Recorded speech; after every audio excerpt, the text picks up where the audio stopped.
والحمد لله رب العالمين والصلاة والسلام على أشرف الخلق أجمعين محمد وأهل بيته الطيبين الطاهرين اللهم صل على محمد وآل محمد وعجل فرجهم. The subject of fiqh, or the practical laws of Islam, and we are discussing about rules of the prayer. We finished the rules regarding standing and regarding ruku', prostration, and today we are at the issues regarding sujood, going to floor, putting the forehead on the floor, which is called sujood. Issue 1054. A person offering prayers should perform 2 sajdas after the ruku' in each rak'at of the obligatory as well as mustahab prayers. Sajda means that one should place one's forehead on earth in a special manner with the intention of humility before Almighty Allah subhanahu wa ta'ala. While performing sajda during prayers, it is obligatory that both the palms and the knees and both the big toes are placed on the ground. In this issue, he mentioned that sujood is obligatory for each rak'at in the prayer. So we have each rak'at 2 sajda, 1 ruku' and 2 sajdas. The way of sujood to be performed, he said the forehead to be on the ground and also the palm of the hand, So the palm has to be on the ground as well, and the 2 knees to be on the ground and the big toes to be there on the ground. Now here, the ground which is meant for the forehead is different than the ground which is meant for the hand. The ground which is meant for the forehead is to be clay or stone or earth, any earth, or whatever grows from earth, except that is worn or eaten, like vegetables not allowed, but the leaf or the tree or the wood is allowed. Those details are going to come, but just to mention here that the forehead has to be on earth, let us say, but other parts of the body are not to be on earth, not necessary. So the parts to be on the ground are 7. One is the forehead, second the palm, and the palm is important because some people, they do not put the palm on the floor. They make it like a curve, He's lazy and make it like a curve. This is not allowed. It should be completely on the floor, not to be lazy and then up, so actually you have not put your palm on the floor. Also, when he say the knees has to be there, the knee to be on earth means there must be a proper distance between the forehead and the knees, If the place of forehead near the knees, then actually you are doing sujood on your leg, not on the knee itself, because the knee will be up, you are nearer. So you have to extend yourself more so that the knee to be on earth. You see, sometimes if the place is tight between the place of sujood and the knee, if it is a short distance, that actually proper sujood is not possible. So has to extend it more, let us say about 50-60 centimeter, so that the knee are on the floor. And again, he said the tip of the toes to be on the ground. Some people may put the toe close or on the reverse side, well, from the above side or below side. Well, some ulama said okay, some said not okay, So, but the proper one, the tip of the toes to be on the ground, So these are called 7 parts of sujood, al-masajid al-sab'a. The 7 places for sujood are the forehead, 2 palms, 2 knees, and 2 toes of both the feet. Issue 1055.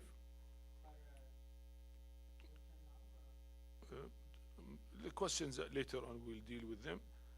2 sajdas together are a rukun or elemental part of the prayer. And if a person omits to perform two sajda in one rak'at of an obligatory prayers, whether intentionally or owing to forgetfulness, or adds two more sajdas, his prayers are void.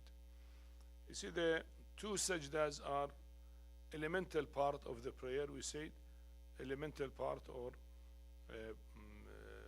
the important parts are five elemental parts. One is intention. You cannot pray without intention. The second is takbiratul ihram, to say first Allahu Akbar. If you miss it, your prayer is void. Secondly, standing before ruku'. And fourth is ruku', one rak'ah, ruku', and each one in rak'ah, and the two sajdas, right? Because they are two, both of them are making one element. So if it is one sajda additional or one sajda deleted by mistake, you are not making an elemental part of the prayer missing. So, but if you miss both the sajda intentionally, or even if you forgot, your prayer is void. Of course, intentionally is void, but even if you forget or by mistake or whatever it is, because an elemental part of the prayer is missing. Issue 1056, if a person omits or adds one sajda intentionally, his prayers becomes void. Here he talks intentionally. He is lazy and he had one sajda and leave the other. Naturally, intentionally, part of the prayer cannot be missed. And if he omits or adds one sajda forgetfully, the rules regarding it will be explained later. If you forget one sajda, he has not forgotten an elemental part of the prayer, because we said two sajdas are elemental part. One of them is not elemental.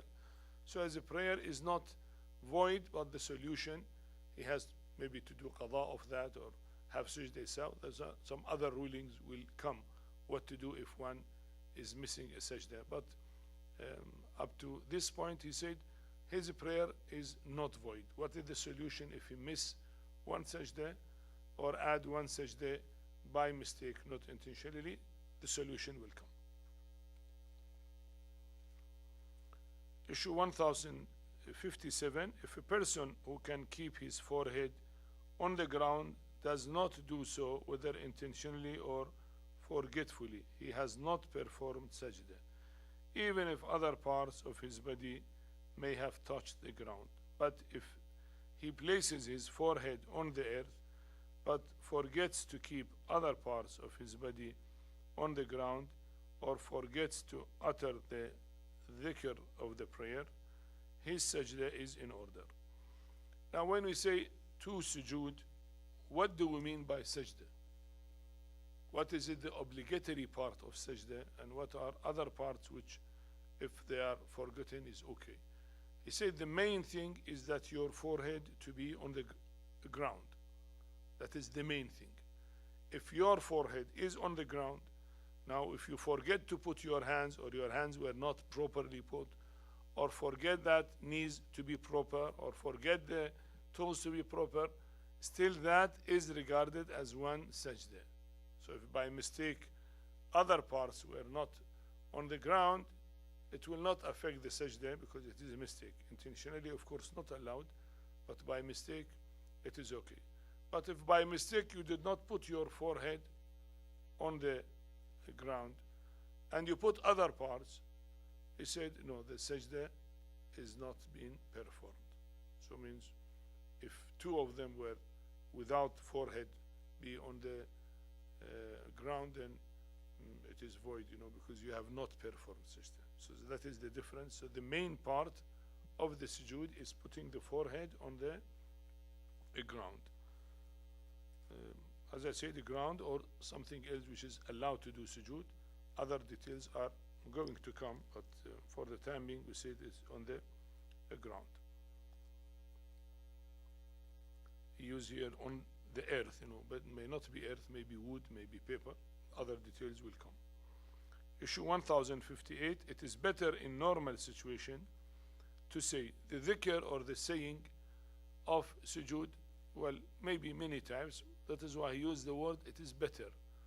This one is popular, better, agreed, accepted by all ulama.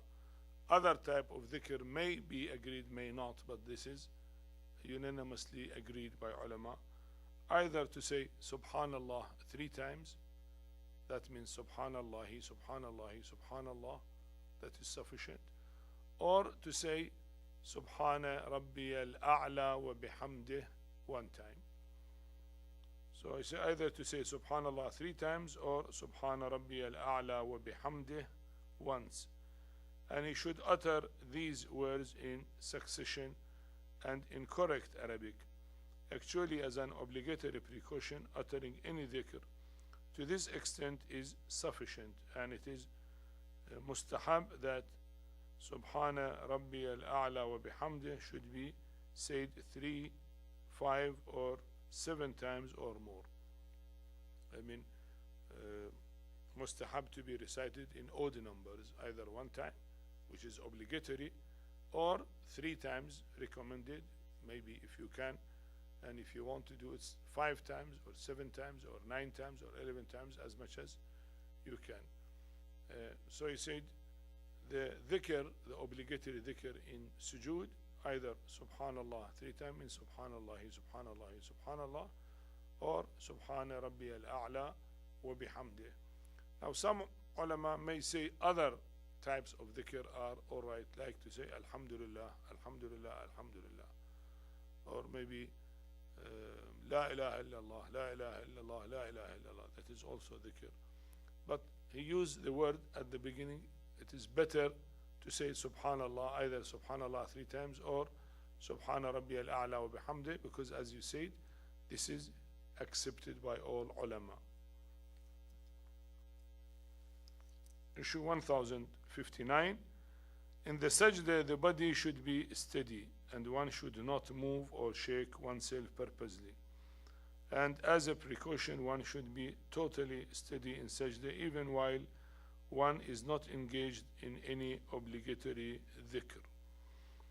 You know, he made it very clear and important to have steady, the body is stable and fixed. Because many people at time of sujood, they are not stable, they move the body. We say that movement with any dhikr, with any saying of the prayer, intentionally is not allowed. The body has to be stable and steady at time of any dhikr. And sujood here is the same thing. Actually, he said, he added, well, even without dhikr, then the body has to be steady so that the sujood is being performed. So that is very important, at least to teach those who are beginners and the children who are starting to pray, they usually are not stable. One has to teach them that their body should be stable. Issue 1060. If a person intentionally utters the dhikr of sajda before his forehead reaches the ground and his body becomes steady, or if he resists his head, if he raises his head from sajda intentionally before the dhikr is completed, his prayers are void. Now again, when he said the body has to be steady, this means some people might do it. He mentioned this masala is actually related to the previous masala. Is an practical explanation for the previous masala. Some people, when they go to sujood, before their forehead is on the earth and their body is steady, he starts dhikr, Subhana Rabbi al-A'la wa bihamdih. And again, before they finish the dhikr, they raise their head. In both ways, their prayer is void because they have not done proper dhikr. So one has to be stable. He should forehead to go on the earth. When his body is stable, he says Subhana Rabbi al-A'la wa bihamdih. Then again, maybe he wait for a while and then raise the head, so to make sure that all the dhikr is at time of stability of the body. To rush, like some people are in hurry, so before reaching Subhana Rabbi al-A'la wa bihamdih, well, again, dhikr is not when sujood is proper, and he said his prayer is void if you do it intentionally. Issue 1061. If a person utters the dhikr of sajda or by mistake before his forehead reaches the ground and realizes his mistake before he raises his head from sajda, he should utter the dhikr again when his body is steady. Now, if by mistake, he realized that he was not reaching the earth when he started to say Subhana Rabbi al-A'la wa bihamdi, then when his body is steady, he may repeat that, to say it again, to say Subhana Rabbi al-A'la wa bihamdi again, or to say Subhanallah, Subhanallah, Subhanallah, so that dhikr, the obligatory recitation, should be said when the body is stable. Issue 1062, if after rising his head from sajda, a person realizes that he has done so before the completion of the dhikr of sajda, his prayer are in order. Here, if by mistake, not intentionally, because intentionally he mentioned, if he moves at time of dhikr intentionally, his prayer is void. Now, it was not intentional, but when he raised his head from sajda to sit and said Allahu Akbar, then he remembered that his sujood was not steady and complete when he started recitation Subhana Rabbi A'la wa bihamdi. So part of it was before he reached sujood, or maybe he raised his head earlier, he was in rush and he was not thinking of what he has done. So by mistake he did it. But because now he has already completed the sajda, he is sitting, says the prayer is in order, no problem. As I said, no problem, because here is a mistake. You're talking by not intentionally. Issue 1063, if at the times of uttering dhikr of sajda, a person intentionally lifts one of his 7 limbs from the ground, his prayer will be void.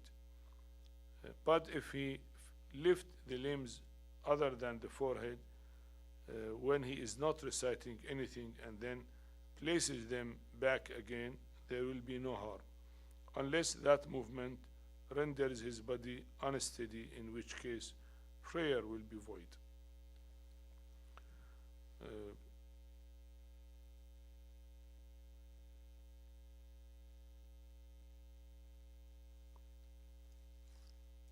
You see, we said the obligatory part in sajda, that 7 parts which were mentioned to be on the ground, and the forehead to be on earth.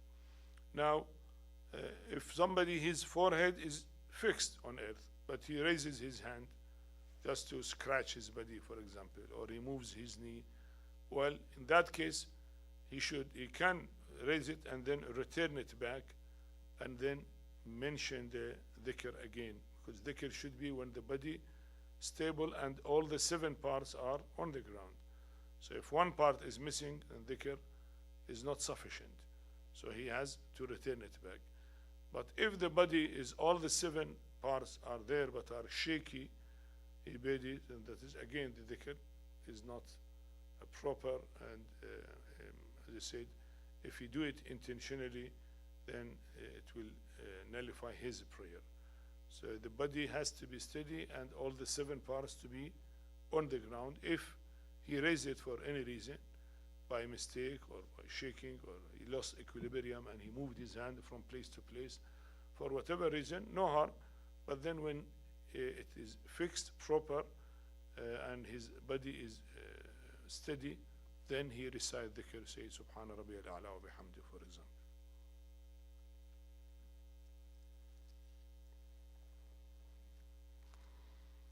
Issue 1064, if a person raises his forehead from the ground by mistake before the completion of the dhikr of sajda, he should not place it on the ground again. He should treat it as one sajda. However, if he raises other parts of the body from the ground by mistake, he should place them back on the ground and utter the dhikr. See, sometimes unintentionally or by mistake, he pulled the floor and then his head is raised and returned back. So that is by mistake. He did one sajda extra. Well, we said his prayer will not be void, but there is some treatment for it which will be mentioned later on. So if by mistake he raised the head, if he can control himself, then he should not go back to the sajda, unregarded as one sajda, but it was sajda without dhikr. So he has to find solution for doing one sajda without dhikr. So that is about the forehead. But if it is other parts of the body, of the 7 parts, other 6 parts, as I said, if he raises them, he can return them back. It is okay. The same sajda will continue, will not be decided as sajda finished. No, sajda has not finished. So here I want to stress about importance of the forehead, that as long as the forehead is on earth, the sujood is there. If it is raised, then one sajda is there. If he has not done the second one, he may do the second one, except he missed the dhikr, which there is solution for it. But other parts to be raised and returned back is okay, will not nullify the sajda. Issue 1065. After the dhikr of the first sajda is completed, one should sit till the body is steady and then perform sajda again. See, after sujood, he sit. When he sit, his body is steady and stable. Again, he stressed here the body has to be steady. Some people from sujood come halfway, not even complete, and then while moving, he returned back to sujood. So there was no stability. The body was not steady here. That, if intentionally done, will nullify the prayer. So when he sit, he should sit properly, and his body should be steady, take rest, and then go back to the second sajda. Issue 1066. The place where a person places his forehead for sajda should not be higher than 4 joined fingers compared to where he places his knees and the tips of the toes. As a matter of obligatory precaution, the place of his forehead should not be more than 4 joint fingers lower or higher than the place where he stands. You see, if the land is not straight, there is a little change in the floor.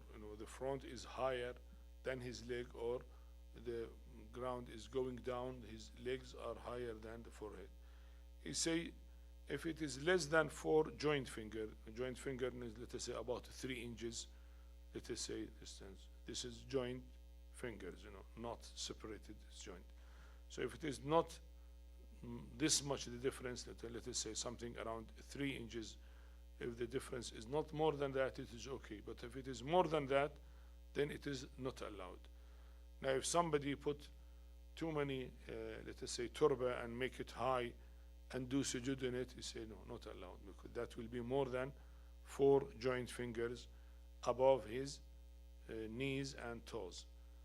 Or if it is too much down, there is a hole, and he put his forehead inside the hole, and it is lower, more than, let us say, 3 inches, then he said not allowed as well. So it should be within that little range is okay. Issue 1067. If a person prays on a sloped ground whose slant may not be known exactly, and if his forehead goes higher or lower than the place where he keeps his knees and tips of the toes by a span 4 joint fingers, his prayer will be a matter of ishkal. So here he has, Ayatullah Al-Sistani has a difference in view with some other maraja, that 4 fingers higher or lower, if it is steady, not slope. If there is a slope, little slope, even if the forehead is higher than 4 joint fingers or lower, it is, according to some ulama, is okay. But according to Ayatullah Sistani, he said it is not okay. Say mahal ishkal, there is a problem in it, means either he should not do that, or he should refer to another marja where he has clear fatwa on this issue, and then follow him. So whether it is steady, lower, or in a slope, is the forehead are lower or higher than the place where the toes are there or the knees are there, then the prayer is void.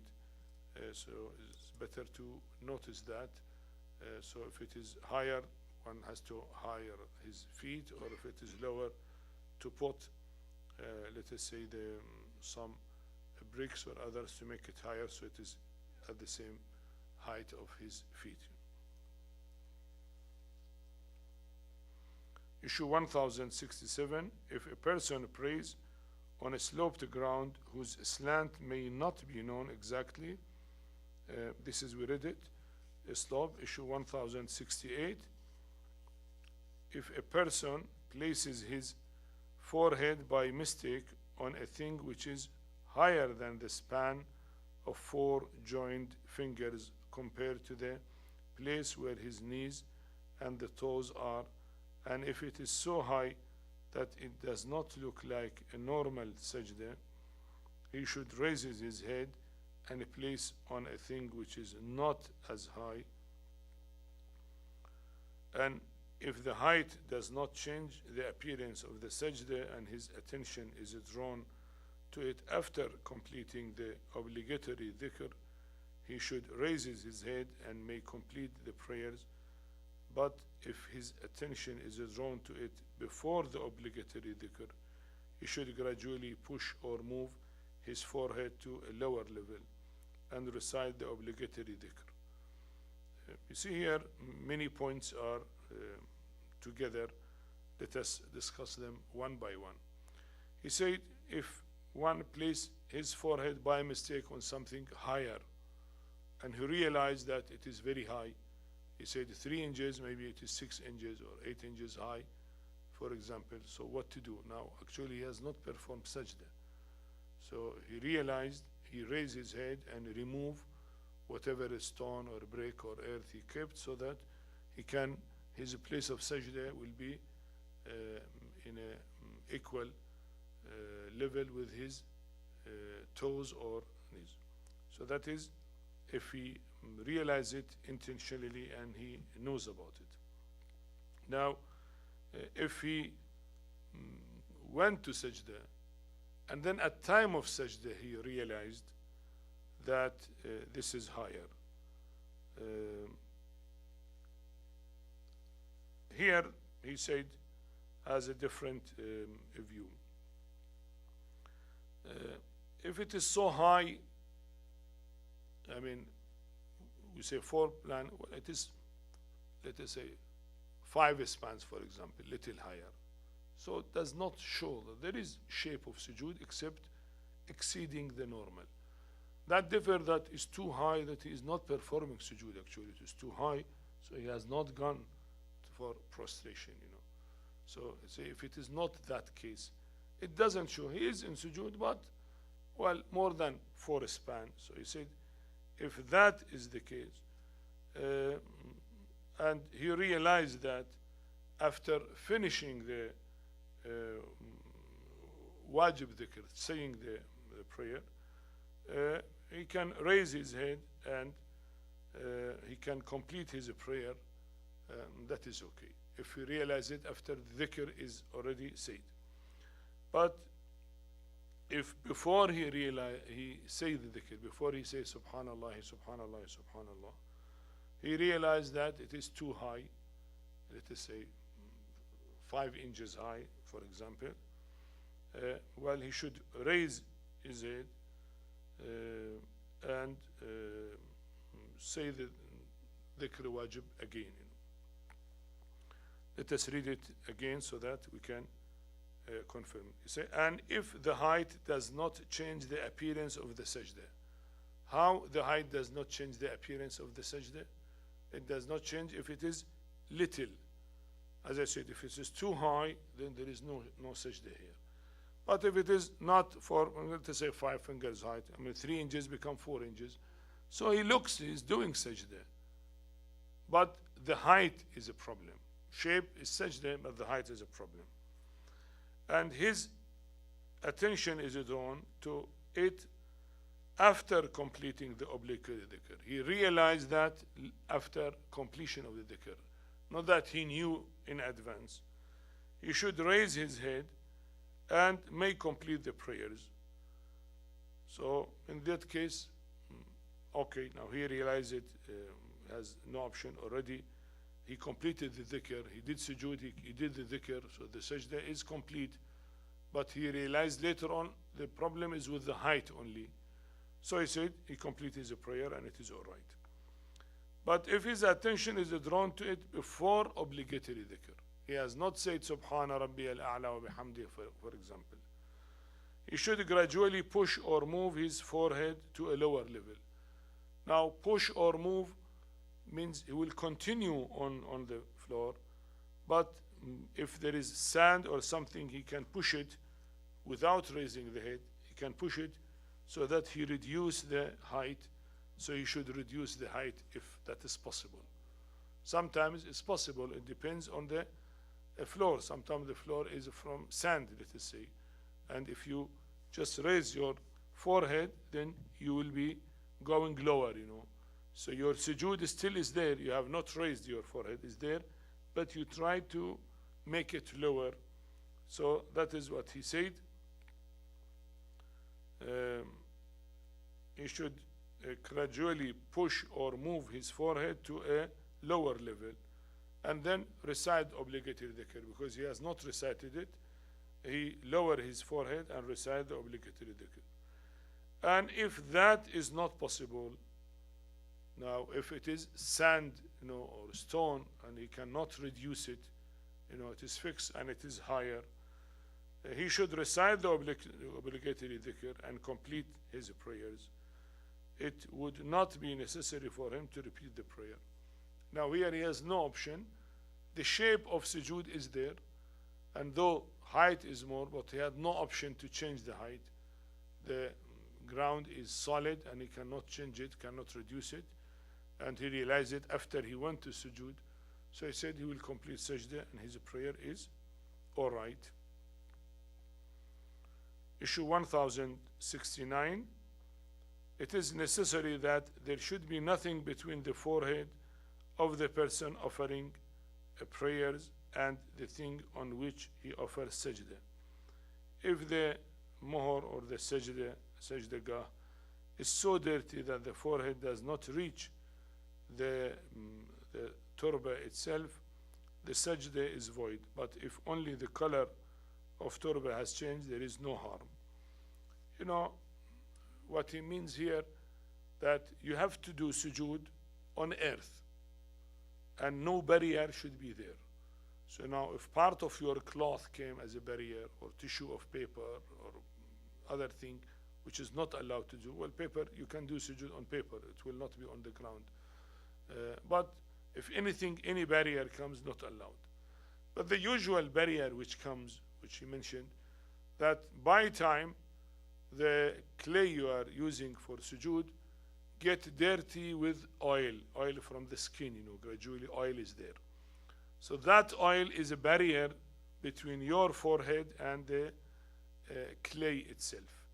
So he said that is not allowed. So you have to rub it or clean it or wash it so that the clay itself should be clear and your sujood is on the clay. But sometimes there is no barrier, but only color of the clay change. So the color is not a barrier, it is okay. So let us say, well, after a few usage, the color will start changing. You say, as long as it is color, no problem. But if there is an oil in it and so much dirt and oil in it that prevent your forehead to reach the clay itself, then it's not allowed. You have to clean it, and then the earth will come again, will show, the clay will show, and then you do sujood in it. This is again another practical problem, because at homes every now and then you see that the clay become dirty, so you have to clean it for the future prayers. Issue 1070. In sajda, a person offering prayers should place his two palms on the ground in a state of helplessness, there will be no harm in placing the back of the hands on the ground. And if even this is not possible, he should, on the basis of a precaution, place his wrist of the hands on the ground. And if he cannot do even this, he should place any part of the body up to the elbows on the ground. And if even that is not possible, it is sufficient to place the arms on the ground.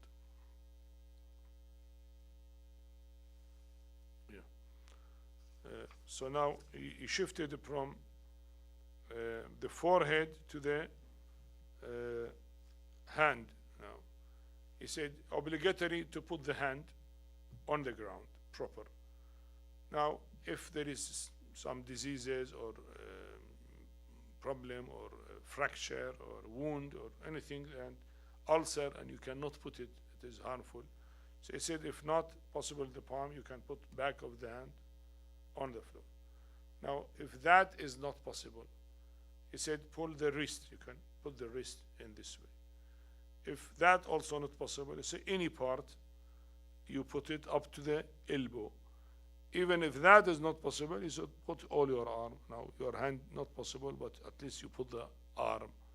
So whatever possible way you may do it in order to say that you have put your, let us say, hands, either the palm or any part of the hand as explained. I think sufficient up to here. Inshallah, we'll continue next session. والحمد لله رب العالمين وصلى الله على محمد وآله الطاهرين اللهم صل على محمد وآل محمد وعجل فرجهم